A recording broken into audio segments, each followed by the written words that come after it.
Hey everybody, welcome to another episode of the Legends of Zegan podcast. Thanks so much for tuning in. I am so excited, and you should be too, because today I have a legendary person with me here, Mark Newell. Mark, how are you doing today? I'm doing outstanding, and another beautiful day out here in Phoenix. A little toasty, but hey, it's all right. Nice and sunny. It is toasty, but you know what? We've got sunshine. I'll take that any day of the week. Me too.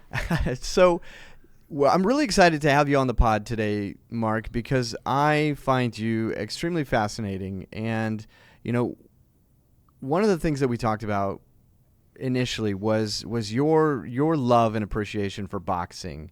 And I find that absolutely fascinating because I've always been curious kind of about the culture of boxing back in the 60s, the 70s, the 80s. And what better person than, you know, a subject matter expert. Mark, I'm so excited. So tell me a little bit about what got you into your passion for boxing. What was it for you growing up? Well, primarily my buddies and I, luckily we're all about the same age, and we all love sports. So every Friday they had the Friday night fights, and we would watch that with our dads and whomever, get some pizza and just enjoy, you know, watching some of the better fighters in the world. And from there it went to the weekend. They'd have a weekend fight card out, and you know, you would have some of the best fighters of all time, at least in my opinion, where you had the Four Kings. That was more in the 80s, but still in the 70s you had Ali, you had Joe Frazier. I mean, you name it. The heavyweight division was unbelievable back then. In the 80s it was more the smaller guys, but sure. Marvin Hagler, Sugar Ray Leonard, Tommy Hearns, and Roberto Duran. The Four Kings, The Four right? Kings, Mm-hmm. exactly. Mm-hmm. They all fought each other. You know, they were, you know, it was like a round robin. And I think that's missing today, unfortunately, where a lot of the best fighters don't try to match up against it. And I'm not saying it never happens, but back in the day, it was common. It was always somebody was going to be, you know, a main event anywhere in the world, and you want to see this guy. You want to see this fight. You just knew that it was going to be, you know, a great fight. Maybe you know, one for the records or one for the ages kind of thing. Yeah, you're always anticipating that you're going to be watching some type of historical fight because you were in the golden era of fighting. It's almost like, you know, the Chicago Bulls, the dream team, that golden era of basketball. You really got to experience the golden era of boxing because you had so many incredible legends. Obviously Muhammad Ali, you know, one of the greats, and you actually got to see him fight. Did you ever see him in person fight, or was it usually, you know, at home with the buddies watching it on TV or at the bar kind of thing? Yeah, it was at home with the buddies. Okay.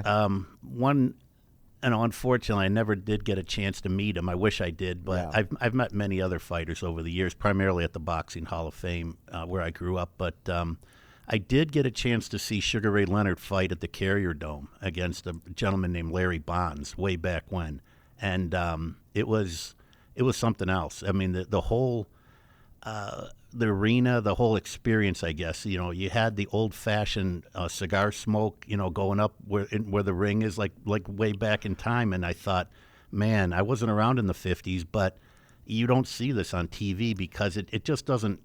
It doesn't smell and look like, you know, when you're actually there. It Sure. doesn't have the same.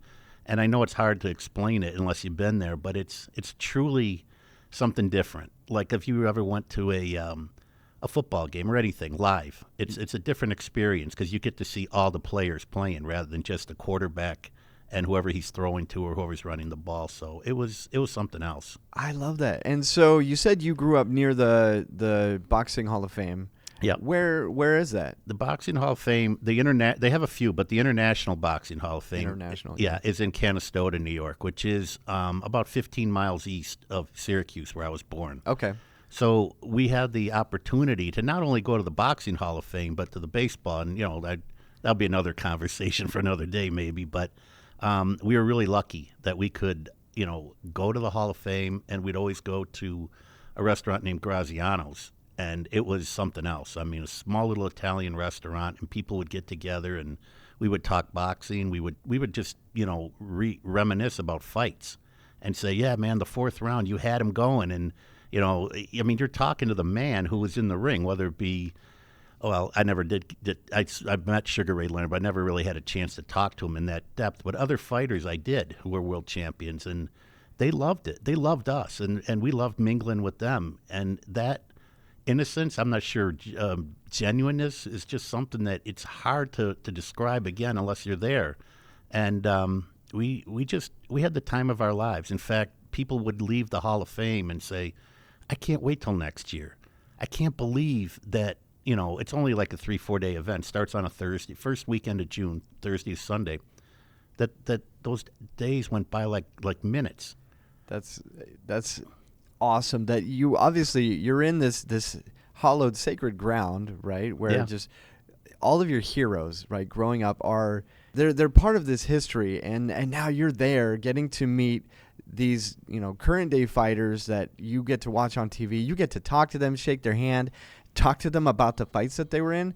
I feel like that nostalgia maybe is a little bit lost in today's society, which is everything's on the internet now. You don't have this opportunity to see these fighters in this realm. And I wanted to ask you, when you were part of this kind of culture and this growing up, what do you think is different now versus what it was then?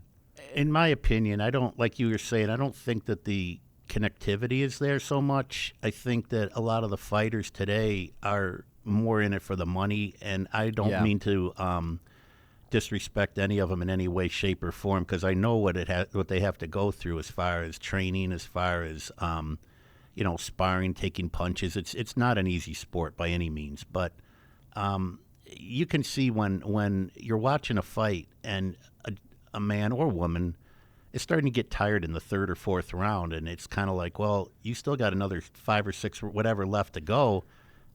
You should have, you got to do your road work. You got to, and I know I'm an old school guy, but that's what they did back then. Guys were as fresh in the 10th round, maybe not as in the first, but they were still pretty fresh. They were still, winging it, and, you just knew that these guys put in the hours. They put in the 5 o'clock, 6 o'clock in the morning, running 6 miles a day, and a lot of fans don't know that. Sure. And I'm not going to sit here and say that I know everything there is to know about boxing, but I've been there. I've been to different workouts. Sure.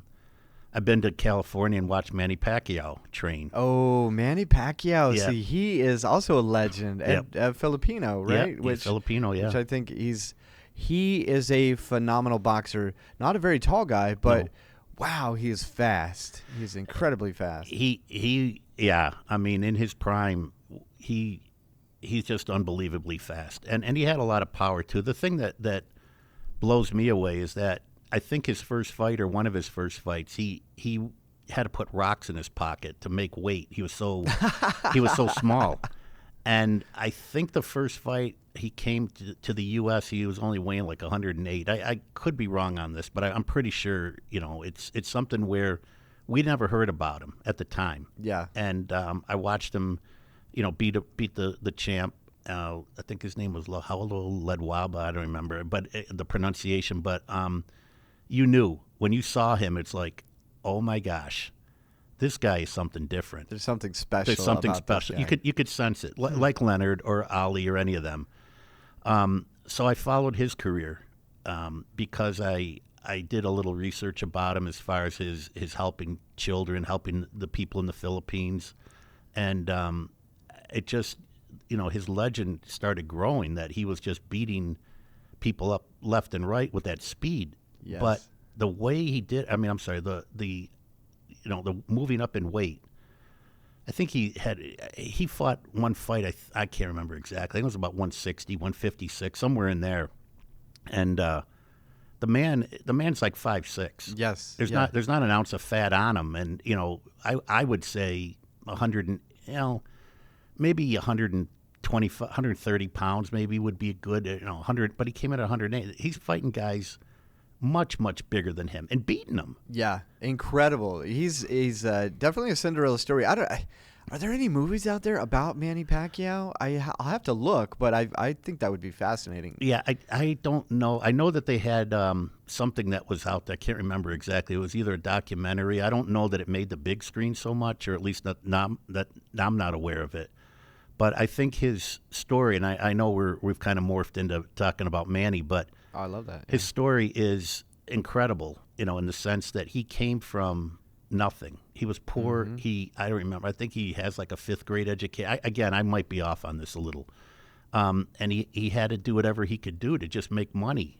And I believe he went to California and was searching for different, boxing gyms to join. And he ended up joining with Wild Card Boxing in downtown L.A. with Freddie Roach, who is a trainer who made the Hall of Fame and was a good fighter back in the 80s. I watched him fight. No kidding. So okay. yeah, and they everything else is history. I mean, the two of them together were just dominating boxing through the 90s and 2000s. And I know Floyd Mayweather, beat Manny, and Floyd's a great fighter as well. And there's many of them. Again, I'm not just trying to say Manny was all that. He was all that, but he was.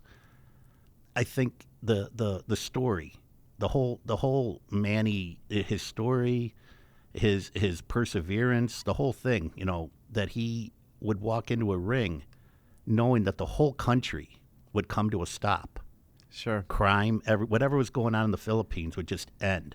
And he represented the whole country. Sure, because they're all just stopping, wanting to watch him and support what he's doing. Because he is probably one of the greatest. I mean, I love the Philippines. My wife is Filipino. My in-laws are Filipino. I think your wife is Filipino as well, right? My in-laws, yeah, absolutely. But certainly, one of the greatest things to come out of the Philippines is this man, this 5'6" tiny dude who can punch a wall down. It's like amazing. He never backed down from any fight. He wouldn't duck anybody. If they're bigger than him, so be it. And he had some. He's had some bad losses. I mean, he's been knocked out cold. Juan Manuel Marquez, who I've met, is a great guy. Knocked Manny, into the middle of next week. Wow, But I need to watch that fight. Now. these are, Manny didn't win all of them, but the thing was that the respect that he has among, boxing fans is that he never ducked anyone. Sure. And he never said, whatever the reason was, he never just said, I'm not going to fight that guy. I respect him for that. Yes. And he really was a warrior, where his style was, I'm coming right at you, and I'm going to use my speed. And I've always, contended that if he wanted to be a counterpuncher or let the other man lead, he could be just as effective, but not be at risk of catching a punch. So when you're so aggressive, you put yourself out there to really, it's very risky to be, not a counterpuncher, but just somebody who's going full force and being on the offensive a lot. That's what he did, and I think his style was such that he wanted the fans to enjoy the fight. Sure. And again, my opinion's always been, fight the fight that you want to fight. Don't fight the fight that you want us to see, because we're not in the ring. You are. Yes. Okay. If I'm doing my job, I'm going to do my job to the best of my ability because I'm getting paid to do that job. I respect him in that regard. I do too. As well as, again, like with Floyd, he was more of a defensive fighter, great fighter. I mean, one of the best ever. And I respect him for that. Yes. That he knew what his assets were, and he fought to those assets. He didn't try to do something that, he wasn't going to be an aggressive fighter. But that's okay. Yes, I mean, he's play to your strengths and know what those are, and you will absolutely accomplish. And I think that comes certainly from coaching and being able to, have somebody help you and train you in a way that you can really capitalize, right? It's like having a mentor, having a coach is always going to help you become the best version of yourself, versus you just trying to create it out of what you see or what you hear. I think that's definitely something. And if you need to adjust her in the middle of a fight, there is a lot of great fighters out there who could do that. Sure. An example would be with Ali when he fought Foreman. He did the rope-a-dope, which I know some people knew about what was going on. I think that was his plan from the beginning, but it was never implemented before. No one had ever seen anything like that. and his goal, at least from what I understand, is I'm going to wear George out. Yes. We're here, in the heat outdoors, and George is a big hitter, but that muscle mass can kind of wear on you. Absolutely. So he did. He basically just went into a shell, and by I think it was the 7th round or so, Foreman had, and it was funny. I watched a show once about George Foreman, and I don't remember what round it was, but he goes, I hit him with a big shot. And Ali whispered in my ear, "Is that all you got, George?" and he said, "Yeah, that's about all I got." Wow, that's yeah. I think, interestingly enough, there's probably a lot of trash talking in the ring. Yeah, certainly. I mean, they don't have a lot of time to. They don't want to exert whatever lung capacity they have on trash talking, but when they're almost to the bell for that round, I'm sure they're throwing bars at each other and trying to do a mental game as well, which I think is wildly important. And I would say Muhammad Ali was probably one of the kings of obviously the publicity, but the mental game, right? Knowing how to get inside of his opponent's heads. Absolutely. I think he really did a number on Joe Frazier, where he made some comments that I think Joe took personally. And I personally wasn't a big fan of Ali's at the time because of that braggadocio, whatever attitude, and trash talking and calling the rounds when he was going to knock somebody. He did it too, most of the time. Yeah. But as I got older, I realized that it was about the money and the it was. I don't think he had any ill temper or anything horrible to say about any fighter. It just was about promoting the fight. Yeah, he knew the value of really just trying to be braggadocious, because that gets people excited and they're like, oh man, and it does really kind of create this diversity a bit, where it's just like, oh, I don't like him because he's not a humble fighter, or I love it because he's so confident, which I think is great. You kind of create both sides of the coin, and they say there's no such thing as bad press, right? Right. Ali believed that, I think. Yeah. Now, I do want to ask you, and I'm going to put you on the spot here because I have a question. I want to know from you, rank them top 5 greatest fighters of all time. And I know that's a hard question. That's why I'm putting you on the spot. But there's got to be at least some semblance for you of who you think the top 5 greatest fighters of all time are for you. For me, if people are when they watch this, they're going to... Everybody's going to have an opinion. Yeah, about they're going to say, "What is?" Yeah, he doesn't know what he's talking about. So it is strictly an opinion. It's an opinion. Yeah, it's an opinion, and there's there's 50 fighters I could put in the top 5. The worldwide recognized greatest fighter of all time from all the books and magazines and shows that I've watched would be Sugar Ray Robinson back from the 50s. Interesting. Okay. And again, we're talking pound for pound because, a great heavyweight fighter is going to beat a great middleweight fighter. Sure. Almost every time. He's been regarded as one of the greatest because I don't remember. He fought, I can't remember, so many fights without losing. In fact, I think they said the only time he ever got knocked out was the weather. He was inside of I think it was in Chicago. Again, I'm not a big historian, but I know a little bit. It was sweltering in there, and he just couldn't go on. It wasn't as though he got beaten into submission. He just couldn't deal with the heat anymore. I living in Arizona, I kind of tend to agree with that a little bit, but I mean, you're inside, and again, I think it was Chicago, and you got the smoke-filled room, and I mean, it's got to be humidity, so it's been I would put him there, I guess. Okay, number 1, Sugar Ray Robinson. Number 2, I got to put Ali right up there too. I respect that. Again, as we're talking, my mind is not gonna. I'm gonna go home later and go, oh man, I should have put this guy in. Or should have. I said I put your feet to the fire. Yeah. That's okay. That's okay. So, but I think he's got to go there. I mean, the man, he beat them all. he beat pretty much every fighter they put in front of him, certainly in his prime. And then, of course, he lost part of his prime to the military. Or I'm sorry, he didn't go to the military.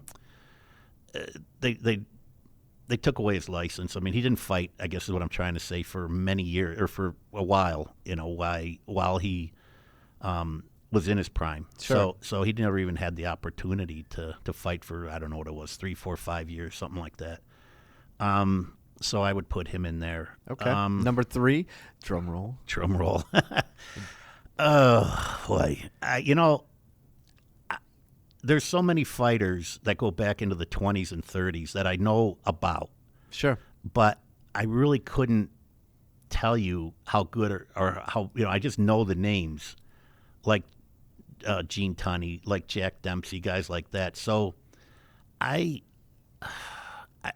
mean, I'm just going to say Sugar Ray Leonard. Although a lot of people would put other fighters in there.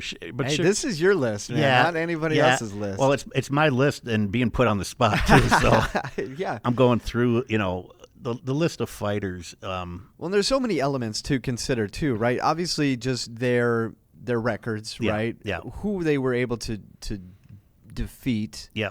But then you also have to factor in like just their publicity, their reach, their range of bringing attention to the sport too, which I also think is important, right? Yeah. I mean, yeah.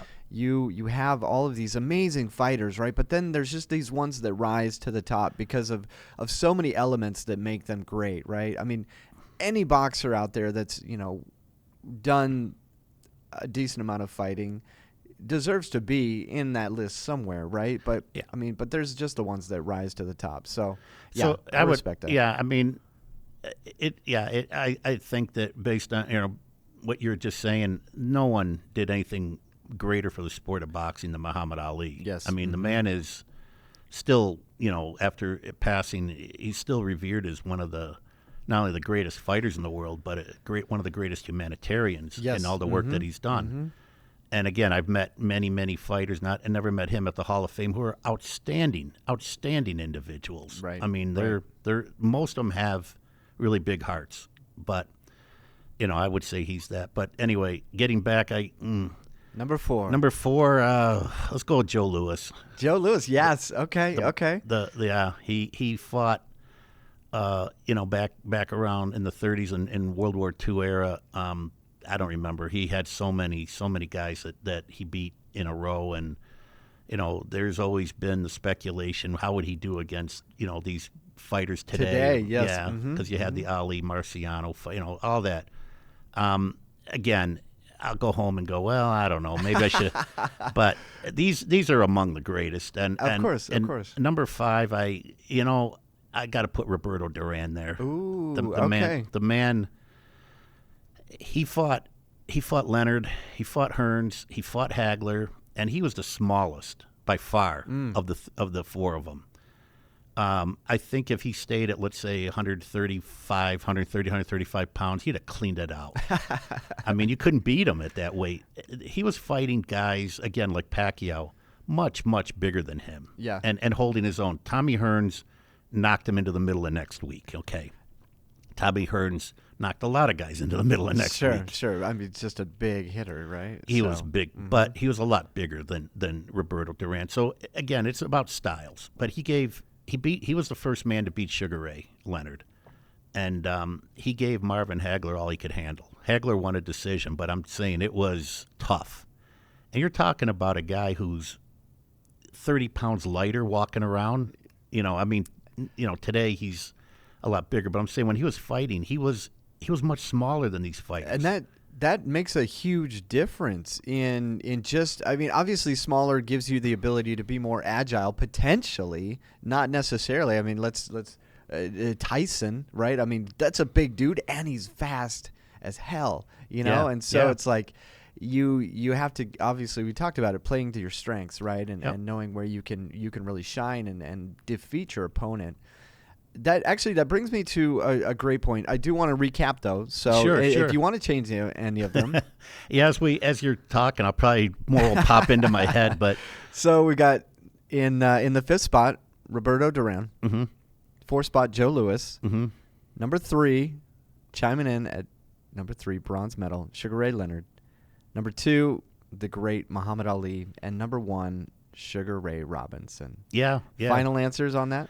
I'll go final answer for now. Yeah. And hey, we'll probably end up doing another podcast, my friend. I love talking to you, and I think we should talk more about boxing. And I have another friend who has a sports centric podcast. So maybe we can all get together and do another episode. Yeah, no, I'll put a list together before we come in because Okay. I'm and by the way, I was to let you know, Sugar Ray Leonard, he did win the gold in the '76 Olympics. Oh yes, yeah. He did actually. Well, I said bronze because he was third place on your list. So I see what Olympics, you're saying. On my Olympics, he only got bronze. Okay. I guess I misunderstood.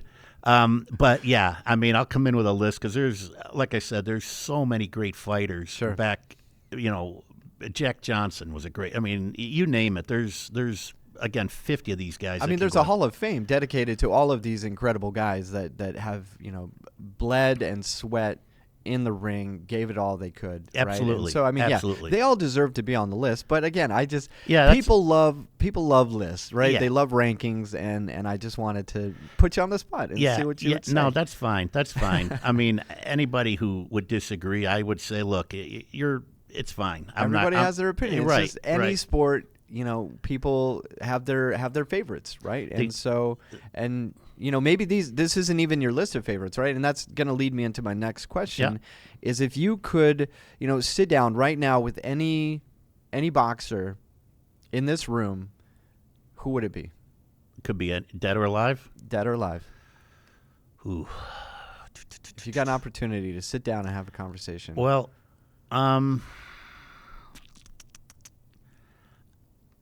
my favorite fighter of all time would be Carmen Basilio because he grew up in upstate New York, but I've met him many times. Oh, very cool. So I would love to meet him again. Obviously, he's passed, but I would say I would like to talk to Ali. Mm-hmm. I think Ali, because I've never met him. I just want to ask him more about what he does as a humanitarian than as a boxer, because I think if you follow the sport, you know what he did or what he's. Again, not everybody knows, but people who follow him know pretty much all his big fights. Sure, the ones he won, which were the majority, and a few that he lost. A lot of them, yeah. But I would really want to get into what are you doing, just out of curiosity, like where are you helping people? What countries? What I know he spent a lot. I think he spent a lot of time in Africa. He's a person who I didn't really understand until I got older and realized that this might be one of the greatest people that ever lived. And maybe I'm going a little too far, but in my book, and I know at his funeral, Billy Crystal was a good friend of his, really. Interesting. Really, I didn't know that. Yeah. He did a part when I'm trying to think. He did a thing called 15 Rounds, and he would get into a ring, and this was while Ali was alive, and he'd have he would do like Howard Cosell, this is the Howard Cosell, this things like that, we have a kid from Louisville, Kentucky. He's on, he would go through his whole career, and Ali loved it, and he would say, he beat Sonny Liston to win his first title. Liston is down. The Louisville Lip. He did it. He beat him. He said he would do it, and no one believed him. And then he would do like Ali. Go, I told the whole world I was going to beat this man. I told you guys, you're going to believe in me now. Things like that.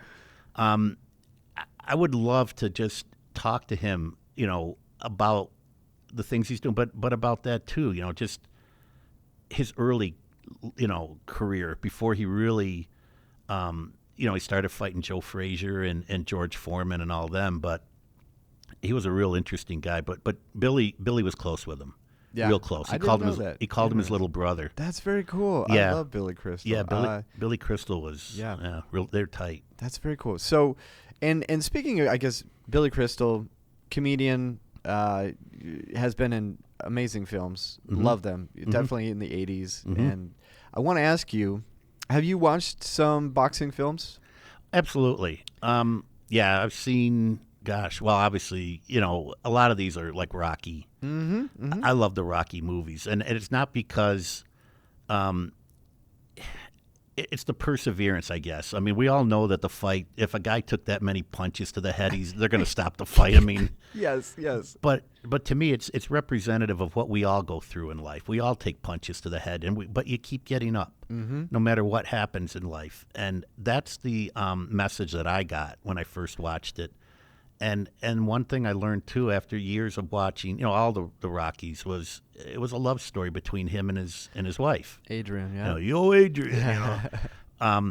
So it hit home to me because it's representative of who we are, Sure. of who all of us are. We're all Rockies. We can all relate to it. Yeah, it was such a phenomenal film that the first one obviously came out. And did you see it in theaters when it came out? No. Do you remember? I don't. I was 14 at the time. Okay. So, yeah, I was 76, I think it was. And I know it got Best Picture, and I know Stallone was needing the help. I mean, he was poor from what I've read. And they did it on a really low budget. Yes, they did. And it came out to be,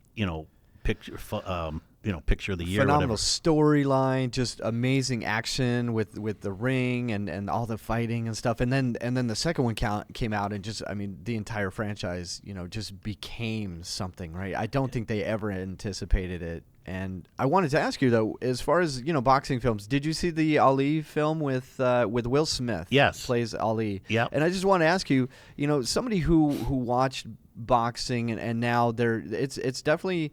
It's making a resurgence again, I think, with, a lot of these MMA guys now trying to get into the ring and try out their hand at boxing.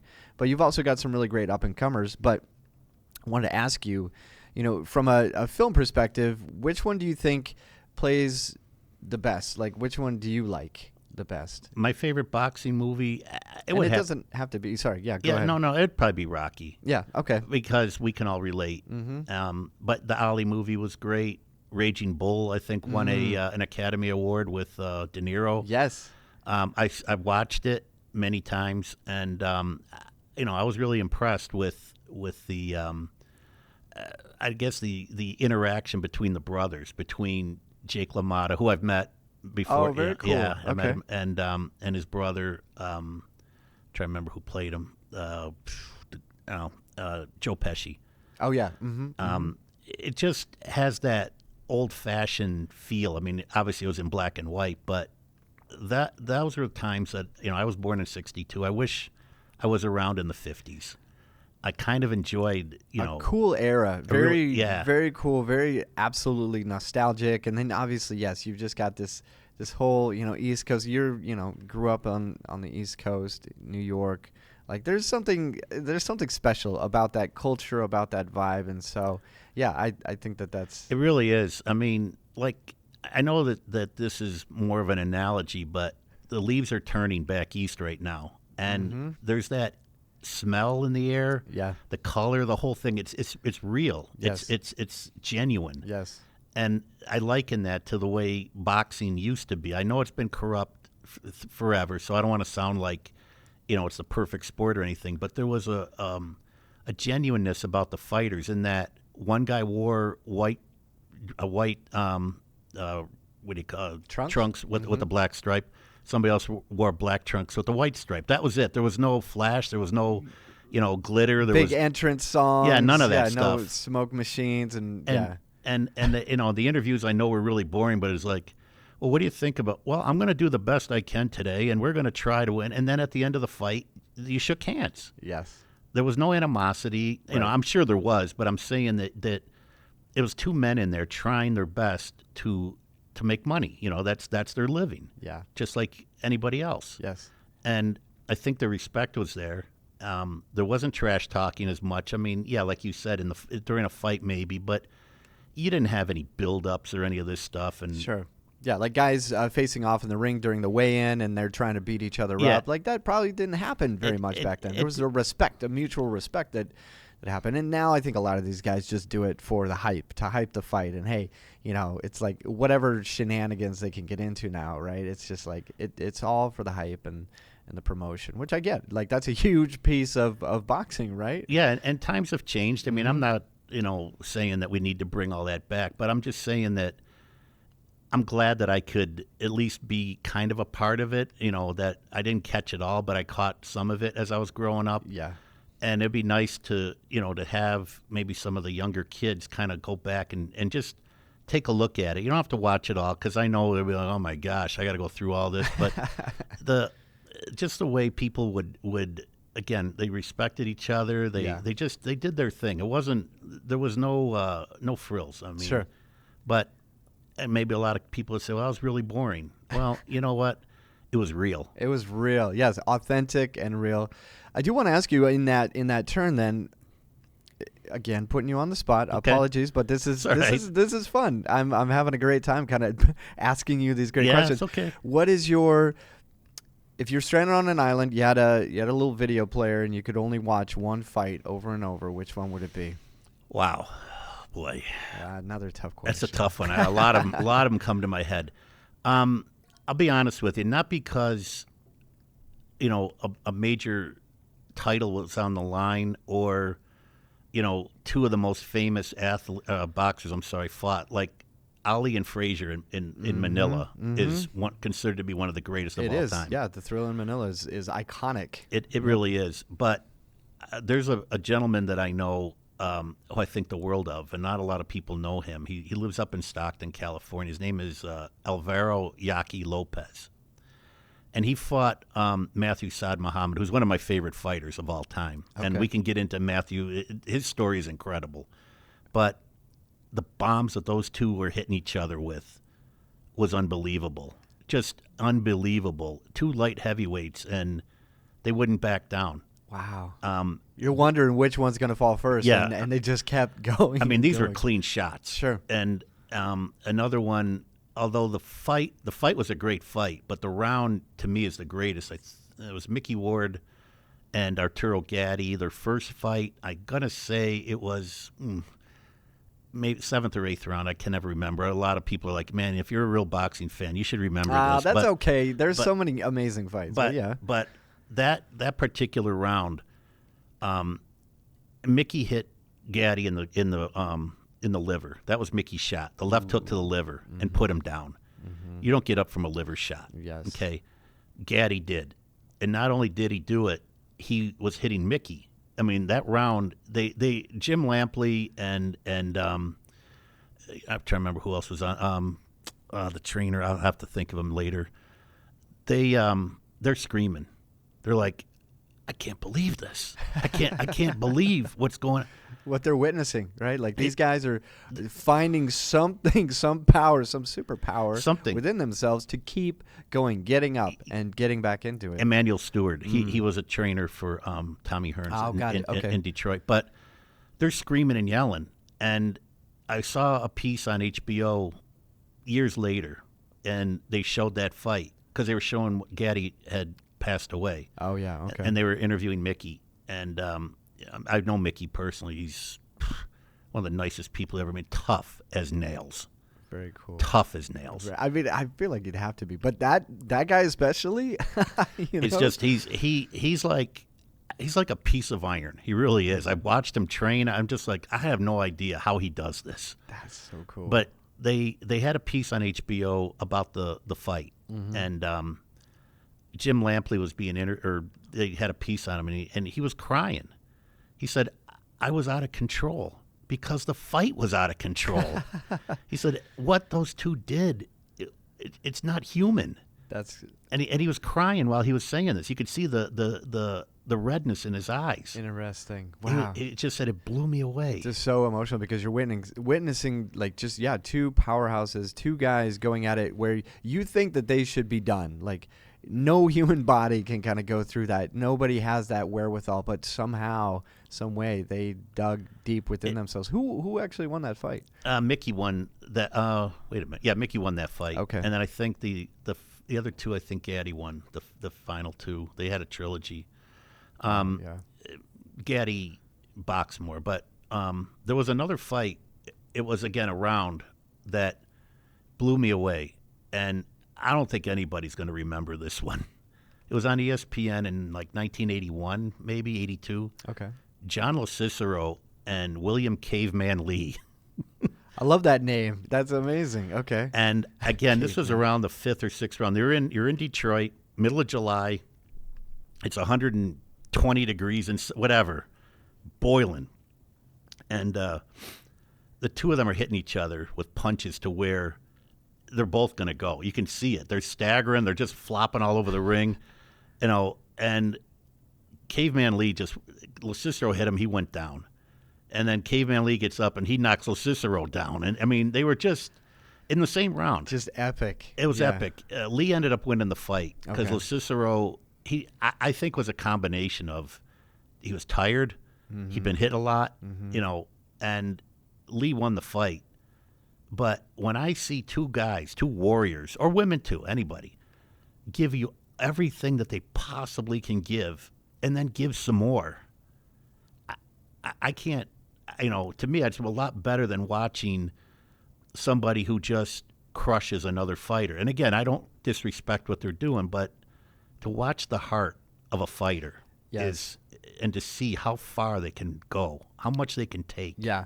I think that's the spirit of boxing, really. It really is. And that's what I think so many people love about it. Obviously, I mean, there's just this carnal desire to see two guys just beat the crap out of each other. Yeah, exactly. But more so it is that just like that exciting athleticism, that exciting determination that one man is going to give everything and then some more to win. And it's perseverance, and it's something that we can all kind of oddly relate to, because these are just regular guys, right? I mean, obviously they're heroes and legends and all these things, but they're just, guys out there with this determination, whatever it is in their DNA that makes them want to be as great as they could possibly be in that specific moment, right? Absolutely. And, a lot of them come from backgrounds that, they had to fight. Yes. They had to scratch and claw, maybe literally fight in the streets to where they got. And you have to have kind of that pit bull determination,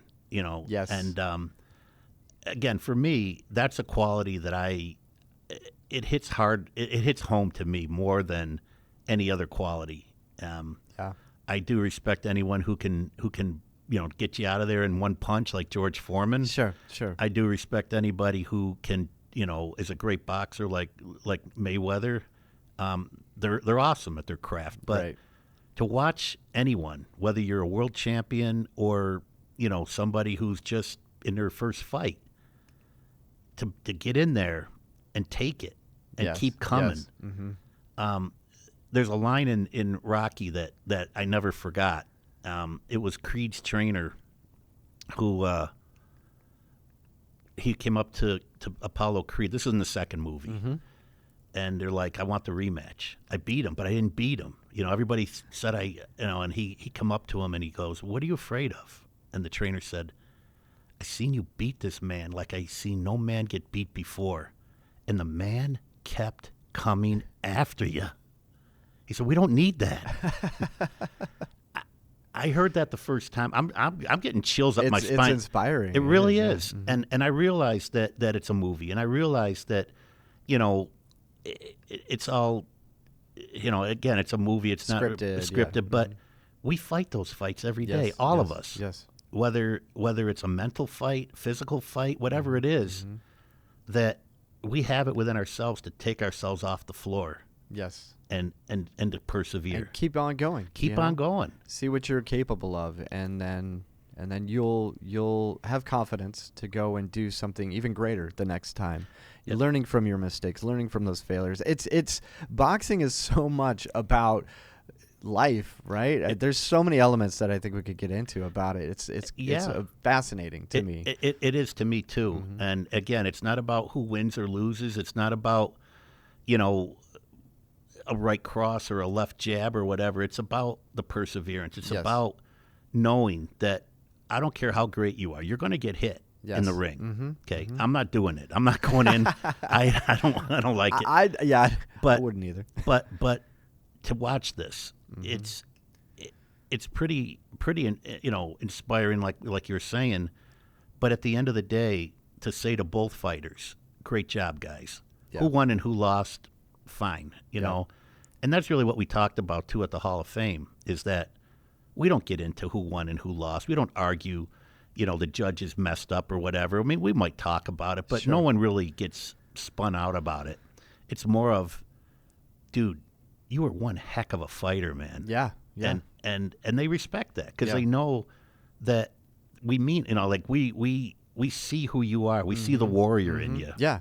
And it's not just about, when you say fighter, right, my mind instantly thinks of like physical fighting. Yeah. But when you say fighter, warrior, it's just a term of a way of being, right? Exactly. And it's like cancer survivors, right? The cancer fighters, you know? Yeah. And I think that's, anybody who's gone through any adversity in life, which I feel like we all have, we're all fighters in some way. We are. And it's about that determination, that grit, that grind to just, get back up and go fight. That's the cool thing about boxing is it's never just one fight, right? It's not like boxers fight one fight, they win, and then they walk away. No, they continue to go. Sometimes they'll lose, sometimes they'll win, but it's just about getting back in the ring, picking yourself up and moving forward, which I think is just such a great anecdote for life. I agree. And I think that when you have a team around you as well, like in boxing, you have your trainer, you have your cut man, you have people who are trying to help you and take care of you. Same in life. If you're going through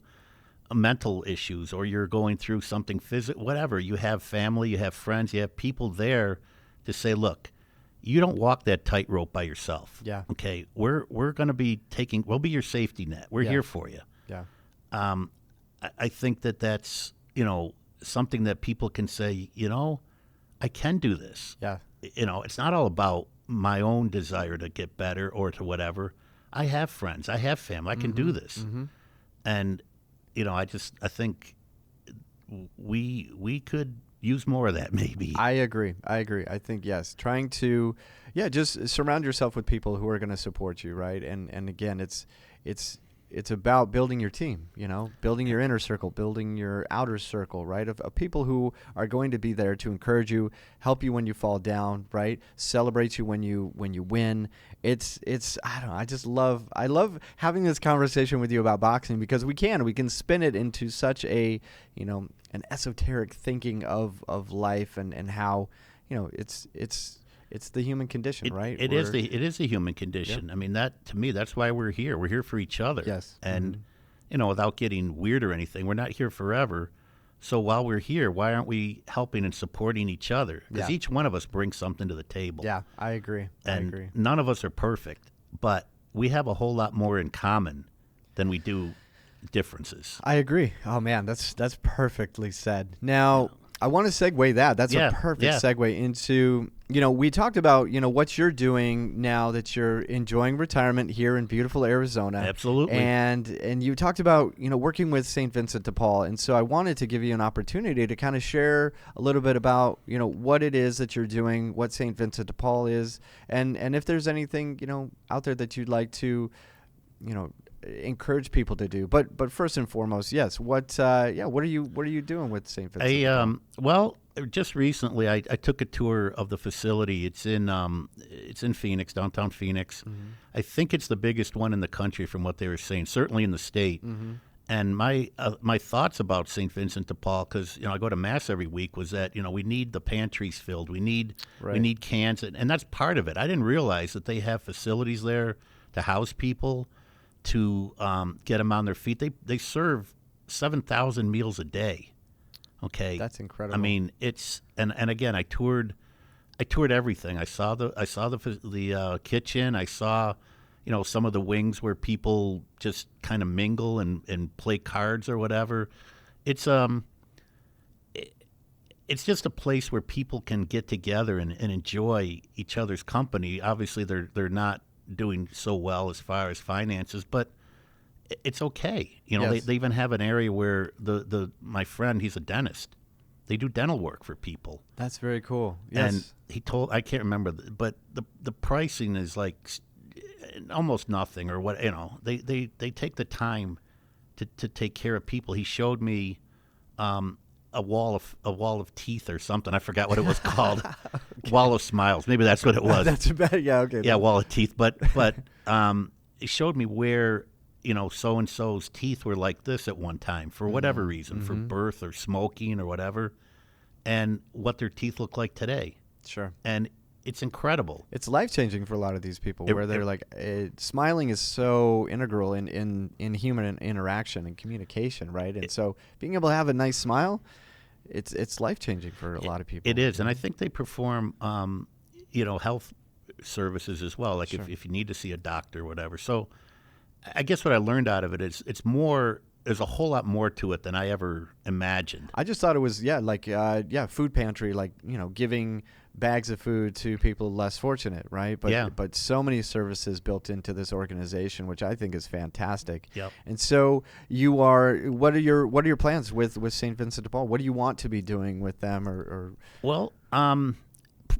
first and foremost, I guess I'm wanting to put together a number of fundraisers. Just to get started would be great, where I do know some boxing, some pro boxers. I do know a few people who have connections. Mm-hmm.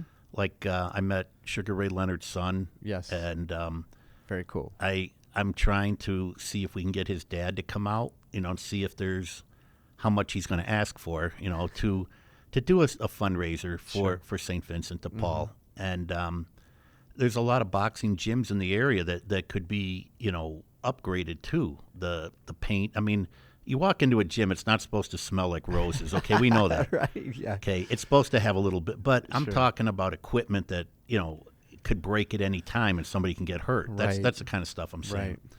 So I would love to put together a fundraiser. I got a couple ideas in mind, the famous golf tournaments that everybody does, or a meet and greet where we could try to get a hotel and maybe get, I don't even know, a handful of fighters. Maybe we get a whole bunch. I don't know. But you can meet them, get their signatures, shake their hand, get Sure. a picture with them during the afternoon, and then say around 6, 7 o'clock, have a dinner. Yeah. You wouldn't be able to meet them or anything because we just don't have to. But to do raffles or silent auctions, live auctions, I'd like to put a ring right in the middle of a massive venue, and even do like a karaoke contest kind of thing. I love that. The karaoke is amazing. Where anybody who wants to sing, come on in the ring. We'll form. I mean, it can't have like 100 people, but maybe we can get 10 foot or whatever. Sure. Come on in the ring, sing whatever you want, and have the fighters, judge you or whatever you want to do, and you get everybody will get something, but you want to get a signed glove. You want to see the champ in the ring, whatever. Sure. Just something remembered by. I don't like those fundraisers where everybody, well, our next speaker, it's like, you just sit there and you're going, when is this thing going to end? Right. Yes. We want people to enjoy themselves. What I'm trying to get is like more interaction, and to say when you leave, the money that you paid was well worth it. It's obviously going to a good cause. Yeah. It's going to be tax deductible. The St. Vincent will obviously benefit, and the fighters, well, not all of them, but some of them are going to ask for an appearance fee. So Sure. that's what I mean. Unfortunately, that's the world we live in. I Of hate course. this. Yeah. But if it's reasonable, and I'm looking for sponsors right now too, they're going to get paid, and frankly, a lot of them, maybe not Sugar Ray, but a lot of them didn't make the kind of money. Like he does a lot of endorsements and things like that, but Right. it'll help them too. But I think most importantly, if we can get something established to where people are going out of there going, man, just like at the Hall of Fame, I can't wait till next year. Right. Right. That's my goal. I love that. Is to I love build, that. build, and build, and build, and all the money. And it doesn't all have to go to St. Vincent. I mean, if anyone has anything on their mind, anything that's a 501c3 that's worth. Let's do it. Let's. You want to collaborate and not just help. You want to help. I want to help. regardless. Yeah, and your spirit more is for just fundraising and kind of being the conduit to put stuff together And obviously, you're probably going to need a team of people to help. Yep. So, Yep. for anybody out there listening who wants to be involved in something as exciting as what Mark has just proposed here, which I'm already like my wheels are spinning, and I'm already throwing my ring in the hat here. My hat in the ring. Yeah. Would definitely love to be a part of it, Mark. So How how can people get a hold of you? Do you want me to? We'll go ahead and throw up your email address on the podcast here. But my email is Mark MARK, then the letter N, Mark N 267 at Comcast.net net.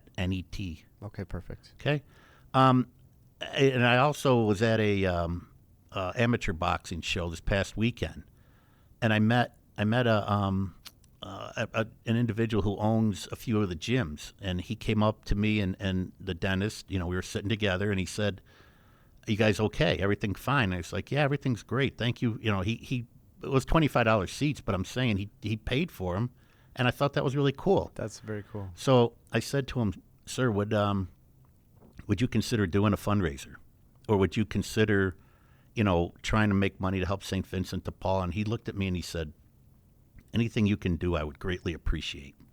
So, I love excuse me. I said to him, "Do you have any sponsors? Do you have people that any, because that's really where I'm in need." And he said, "I can get you anybody, love that. Diamondbacks or." Sure. That's what he said. I'm going to meet with these guys on Thursday. So by the time this thing goes on YouTube or whatever, I'll probably have met up with them. But that's been the biggest sticking point for a long time, is to try to get, the sponsors or get people, because no one, they look at me and go, "Who is this guy and what does he want?" I'll tell you what I want. I want to see happy faces. Yeah. I'm not taking a dime. I don't want a dime. If anyone came up to me and said, I don't want it, put it back to helping other people. But most importantly, we get together and have a good time and enjoy a nice event, have a good meal. Maybe, again, if you're into the sport, or even if you're not, to meet up with some of the greatest fighters that ever lived. I think it would be a really, really nice event for I think it's a win-win for everybody. I agree. What I'm saying. And for a great cause. And who knows, like this could be the next, great. I love the idea. I love the idea of centering it around boxing. And of course, you could tailor it to other sporting events down the road. Sure. But your passion for sure is boxing centric, which I love. But I fully support this idea.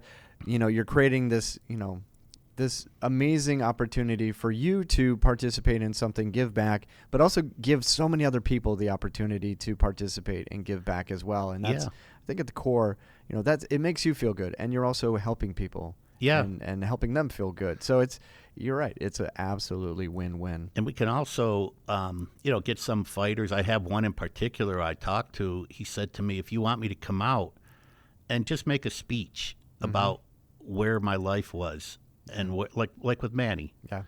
he said, "I'll do it." I love that. And I won't. And he lives in L.A. He said, "I won't ask you for any money." He said, "But if you want to do a meet and greet, that's a different story." Yeah, of course. So, but I'm saying that I've talked to a few already, and it's more of like the pieces are out there. We just need to put them all together to make the puzzle. Sure. So well, I love that. That's kind of where we're at. Well, if you guys are interested in participating, or if you are in events or you know how to coordinate, please reach out. We'll have Mark's email available, so please reach out to him. Reach out to me as well. I'll get you in contact with Mark. If you have ideas, if you know sponsors, if you'd like to sponsor, please, participate. I think that this vision is pretty fantastic, and Mark, you're up to big things, which is why you are on the Legends podcast. So thank you so much for joining us today. We're going to do another one for sure, because we got so much more to talk about, man. Oh, yeah. But I really do appreciate you for, all the things that you said today, all of the, ambitions that you have towards, just giving back to the community, which I think is extremely noble and again, something that makes you 100% legend. Well, I appreciate you saying that. I'm not sure about the legend, but okay, I'll take it. Yeah. To be honest with you, I think we're all legends. I think we're all kings and queens, all of us. I truly mean that. I know that's the old saying, united we stand, divided we fall, but we are here for each other. And again, I think I read something where Muhammad Ali once said, "Service to others is the rent we pay here on earth for our room in heaven. Mm-hmm. And this is what we do. This is what, at least for me, I was born to do. I like it. I'm not doing it because I'm looking for brownie points or kudos. I enjoy this. That's awesome. Yeah. And to see people smile, you can't put a price tag on that. I agree. So, I agree. But I appreciate you giving me the time to be on the podcast and say what I had to say. But I really, really hope that people will, maybe join on and be a part of the bandwagon in any way on a committee or anything we can do to, get the ball rolling and then maybe have more and more down the road. But every penny is going to go to a good cause. We don't have to always be for St. Vincent. Again, I know I said it before. We can put on for anybody. Sure. Yeah, there's plenty of organizations out there that could use the help, and certainly, funding is the biggest challenge for any organization that's trying to to make an impact. So yes, absolutely. If you guys are interested, again, reach out to me, reach out to Mark. Yeah. But with that, we conclude today's podcast. Thanks so much, everybody, for listening. Mark, thank you again for joining us. What a pleasure. Thank you. I enjoyed this immensely. I could do this anytime. I love doing this. Awesome. Well, hope you guys have a great day, and tune in for the next episode. Until then, you guys are legends. Take care. Okay, thanks.